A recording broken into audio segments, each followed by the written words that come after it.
Rudolf Helpmeyer is a composer. This gas pedal is one of his instruments. When fully depressed, it sounds like this. These are elements of the Audi R8 e-tron sound, currently available in studios only.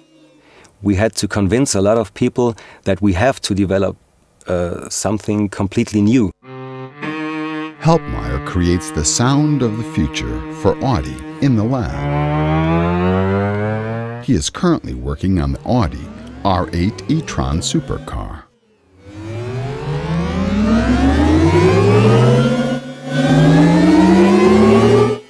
Without sound, the Audi R8 e-tron would sound like this.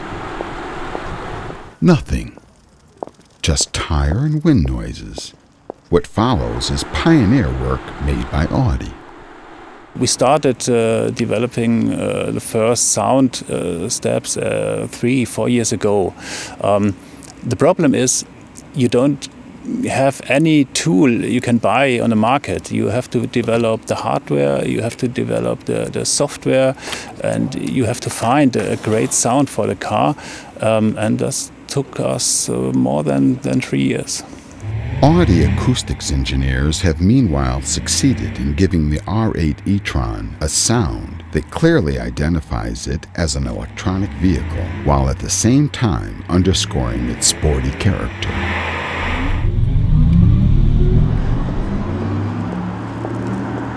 This is what the Audi R8 e-tron sounds like on the road.